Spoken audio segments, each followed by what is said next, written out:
Hello, and welcome to the CDO Magazine interview series. I'm Karen Odegaard, partner and leader at Guidehouse, and today I have the pleasure of speaking with Jyoti Chawla, who's the Chief Technology Officer of Customer Experiences. Hi, Jyoti. Great to have you. Great to have you too as well, Karen. Great. All right, so today we're going to be talking about data, but data and AI as well. So I thought we could start off with talking about data as a competitive advantage.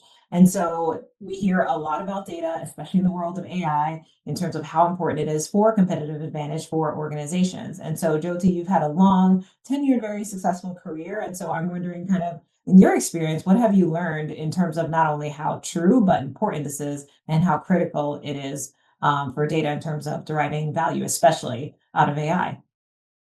Absolutely, Karen. So, my view is that, the landscape is changing very rapidly, right, in terms of AI vendors and models, that are being released every day and frameworks that support it. As we are developing AI applications, we really don't know. We can't project that, 3 years from now, who would be, which vendor and which model would be surviving in terms of, the leading ones. We saw this develop over in the cloud era with, hyperscalers really rationalizing, and we had leaders emerge. The same will happen in the AI space as well. So where we are at now, right? Probably the smartest investments are going to be in the areas of establishing good data infrastructure, sound fundamentals, and really flexible architectures to promote flexibility for that target state to come. And when we talk about what's foundational, right? If everyone has access to the same foundational models, what becomes a differentiator for a company? The secret sauce lies in the proprietary data Exactly. and how effectively we can use it. So, in this sense, data is an enterprise an asset. It's the oil through which we transact. And so, strong data management, data quality, governance, and access to your proprietary data will be the secret sauce for scaling your pilots into industrial AI applications. Yeah, absolutely. I love what you said about the state of change because I think, you could literally bet money on this that if you left the industry for a year, you can come back and there would be a whole new set of models, right, relative to how this journey started. So, agreed. And so, yeah, on that point around data, I think that makes total sense. And I think just like the landscape is continuing to evolve, data continues to evolve, right? And it's Mhm. almost a flywheel. And so I think part of maintaining accuracy and quality around data is creating that feedback loop. So I'm curious in terms of what are some of the best practices that you've taken or adopted in creating those feedback loops, especially in the context of any AI applications that you've built to improve things like capturing and labeling, and of course, quality. Absolutely. We all started data governance quite centrally, regardless of, when we started in this space. And, this organizational structure to support it in terms of councils and, establishing these data dictionaries, all of these have I think had a quantum leap with AI, right? So discovering data at scale, understanding the metadata and the context of the data from ancillary documents embedded, how it's even used, really can further annotation of that data and really contextualizing that data. So what used to be, really limiting factors for us organizationally has been really superbly solved. As far as data quality is concerned, one of the most important tenets, that I've encountered, um, I think it's a journey, right? We have I consider data quality, data having its own health, if you will.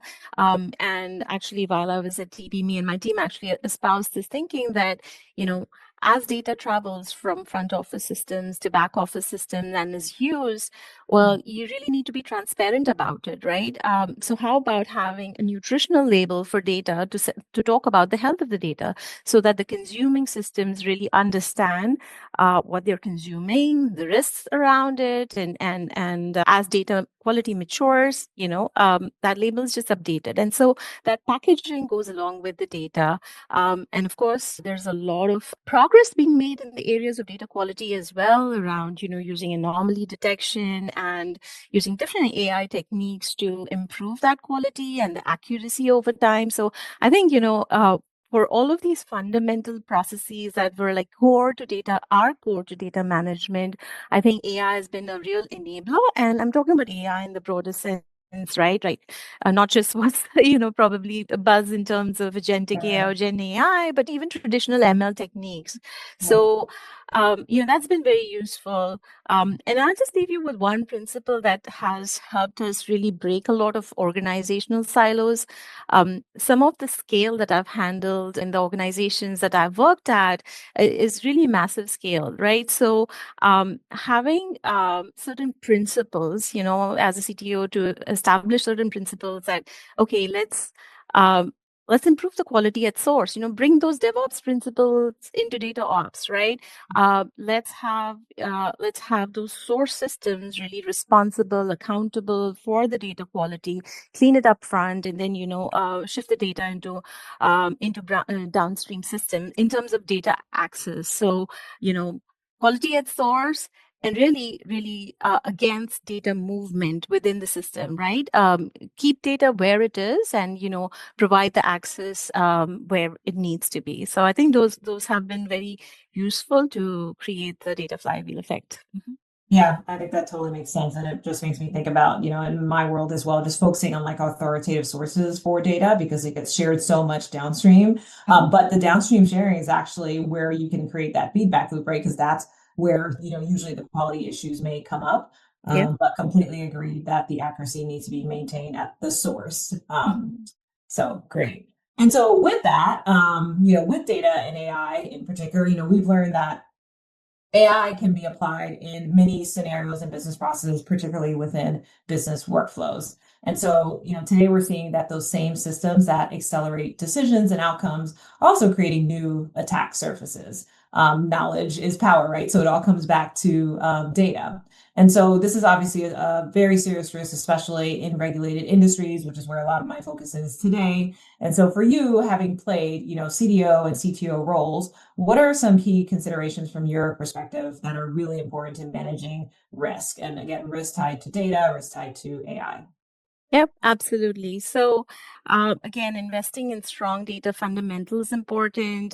If you're part of regulated industries, like healthcare or financial services, you've got these regulations around it, right? PHI, PII, sensitive data protection, starts with basic data classification, data loss prevention systems, detect how data is probably leaving in unauthorized ways.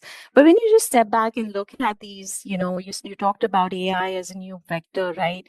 Why is it a new vector? Because we've really deviated from very deterministic rule-based systems into these non-deterministic systems. And so really AI presents this black box and start with good quality data to feed that black box to come up with these better decisions. But there are a number of well published security threats out there that are based on bias that's within our data that gets propagated, hallucinations that we've commonly come to know in Gen AI. And so all of these security threats exist today. I think it's layering additional controls apart from the security measures that you might be rolling out from your CISO's office or a data privacy office in terms of zero trust, etc. So I look at, and especially right now we are looking at agentic AI, agentic ops. It's probably the year of agentic AI, and as we look at that in particular, we really need to think of it. Someone said it's like your teenager, right? Like you're onboarding those agents. So start with human in the loop for onboarding the agents. What kind of rights do those agents need? Are they aligned with the goals?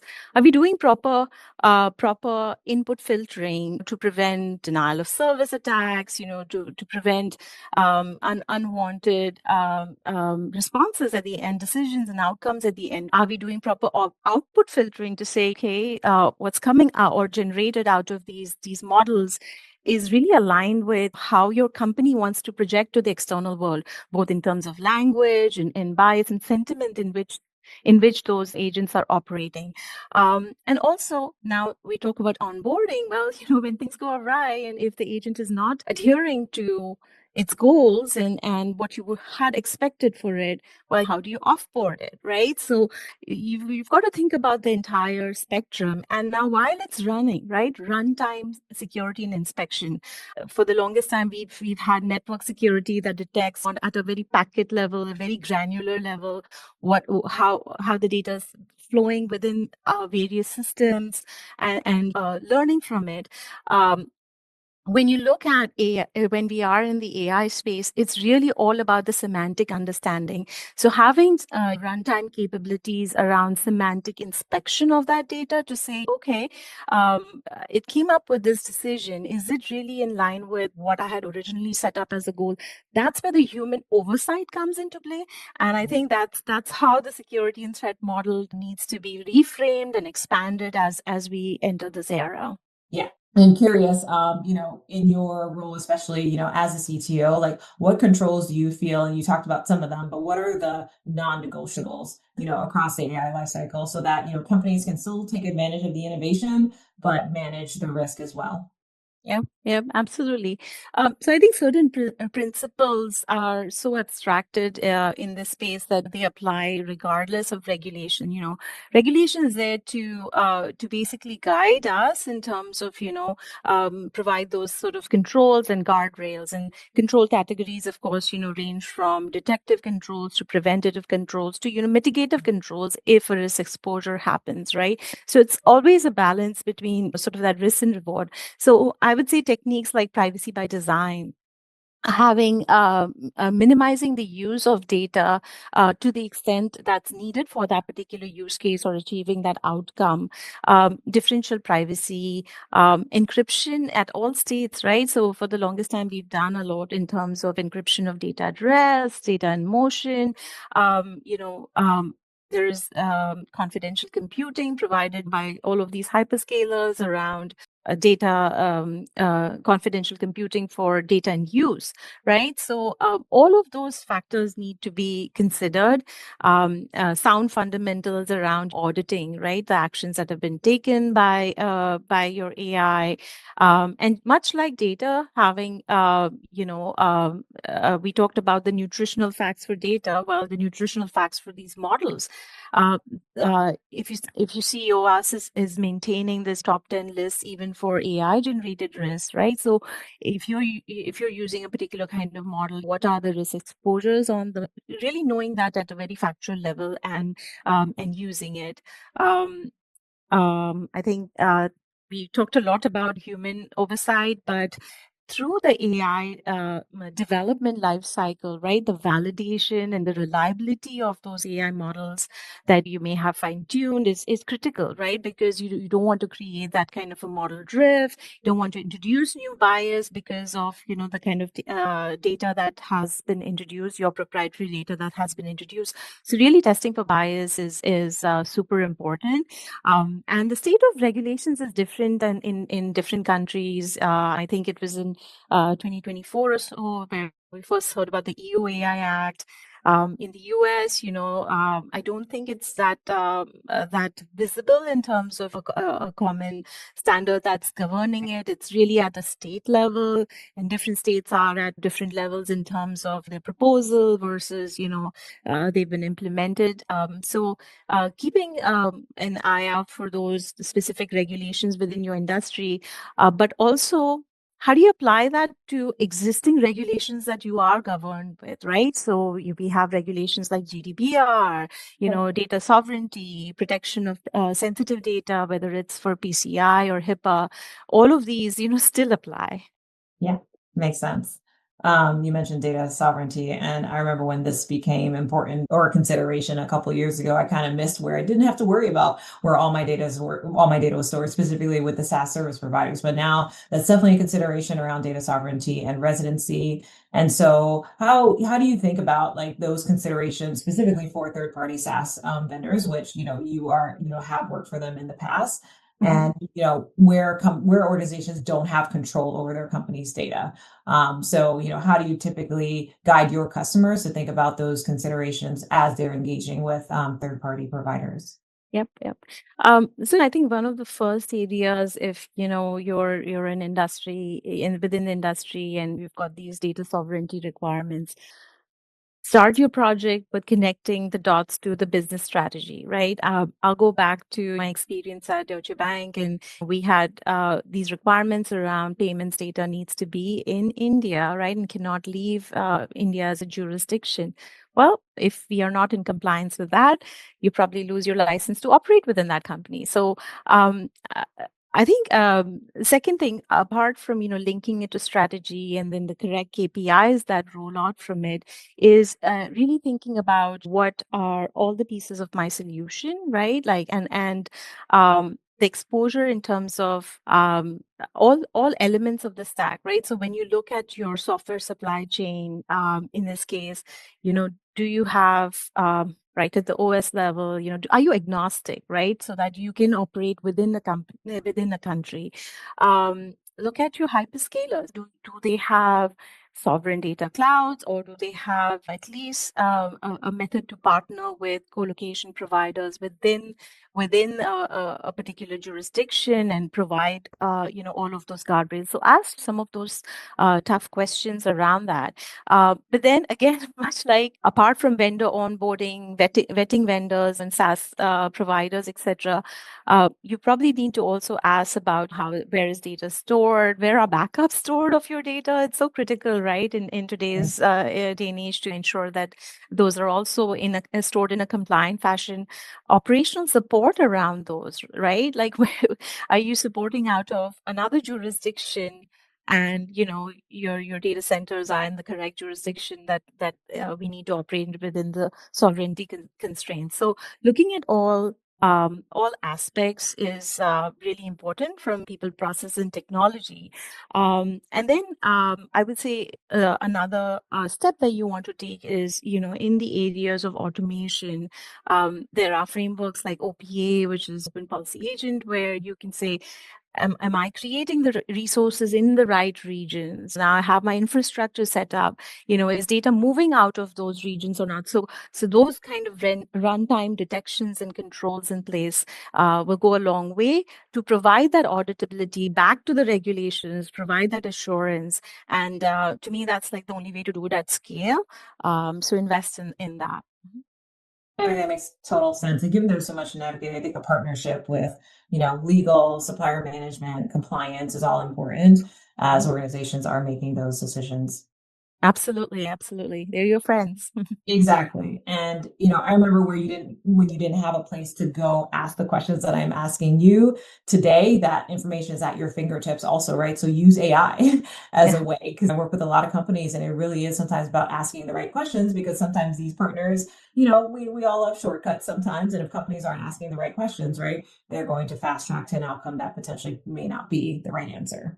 Mhm. All right, so let's talk more about AI and execution. And so in my role, I worked across a number of companies driving AI transformation, and I worked across a few operating models to scale AI across organization. And one thing I've learned is one size definitely does not fit all. And so what operating models have you seen work best for enterprise AI? Either, a centralized platform team, a hub and spoke model, or fully federated. So just curious on your perspective. Yep, absolutely. So, like I said, we've all probably started around centralized models, whether it's in the data management space, whether even ML days, right? They're having centralized AI teams. Yeah. I think there is a lot of a merit in having centralized infrastructure from a cost point of view, from a manageability point of view. But these operating models are really hard to sustain, and they're probably a few steps disconnected from the business, so that you always have this kind of a turf against. It's the centralized teams don't understand the business KPIs and really don't understand my use case and the real impact that I'm driving towards. So, that's like one end of the spectrum. Fully federated also has its own complexity, right? Because now you've got to have this consensus around these decisions, etc. And so, I mean, I've lived through it, and you learn through it. So I personally feel that in terms of platform investments, having an engineering team that lots of their focus is around creating those platform capabilities, create them once, reuse everywhere across use case after use case is a great play. Beyond that, governance in terms of AI governance, data governance, I think that the operating model that works beautifully is a hub and spoke, right? Where you are coming up with common Right. principles, Yeah. standards, frameworks. Then you have your domain architects that are really ambassadors for those to take forward within the various domains, working, with the business leaders, etc., on the use cases, the ROI. So you really invested in the upfront capability building, the strong data fundamentals in a very unified way. You have a feedback loop, like as we were talking previously about a Right. feedback loop from those various lines of businesses back into that central hub, if you will, and then you're effectively being more nimble and agile in adopting the technology, AI in this case, within the various spoke lines of businesses. All right, so maybe the last question I'll talk about, because everybody wants to be the picture of success and to be the organization that has figured it out. But we know, a lot of the barrier sometimes with transformation is us, unfortunately, is humans, right? And we talk about needing the human in the loop, especially when it comes to AI, but sometimes we could be a barrier to progress as well. So curious on your perspectives in terms of what do you think agencies and enterprises can do differently to drive AI adoption, and what have you seen work successfully in the organizations that you've worked in? Oh, absolutely. So I don't think any business is missing the opportunity right now to sort of reinvent with AI, rethink with AI, right? So I would say as technologists, certainly keeping up with AI is like a major push. But as I have been an exec sponsor at Cisco for, the enablement communications communities for agentic AI, the first things I rolled out is, okay, let's get the organizational learning up in terms of what are these agentic AI frameworks, LangChain, etc., and have everyone go through it. But really look at not just metrics of how many people have completed the training, but really you want to see that adoption, right? So you've got to complement it with, what are the communities where you're seeing biggest impact for AI? What are the personas supporting it? And how are really champions within those communities using it, right? So now, once you have that, amplifying those within various communication channels creates kind of that center of gravity where people can extrapolate. Now, this is certainly in the realms of, experimentation, Of course. getting people excited, complementing it with AI hackathons, so on and so forth. But now, when you think about industrializing some of these ideas that are coming, great ideas that are coming out of the hackathon, you really have to come back to the core fundamentals of that centralization. What's the data that we have in here? Let's look at the process as a whole. I think AI is like providing us this juncture to really rethink and say, okay, let's not just retrofit a small task. That's great for experimentation, that's great for adoption, but for long-term success, let's rethink that process flow and invest some upfront time to say, how would we want to reimagine it, and then how does AI support it, right? And this could be, again, any realm of AI. It doesn't have to be the whiz bang agentic AI or Of Gen course. AI. It could be just traditional ML techniques that are, sort of well understood data science techniques, right? So um, don't retrofit a use case for AI, but AI as a tool for the use case. I think we all know it, but every once in a while we see these pop up where those decisions are being made. And also, there are certain areas you want to grow very fast, right? Certain software companies, Yeah. growth and growth margins and targets. They're very aggressive in today's day and age, and so maybe you want to also look at some build versus buy decisions to say, does it make sense to really look, instead of all of these homegrown tools, do we want to re-platform into a SaaS solution that's Yeah. AI first? How are they approaching things? And if you find something really good, think about how long it would take you to develop it. Of course, do the due diligence around vendor management. Is this for the long haul? Do they comply with all of your other policies?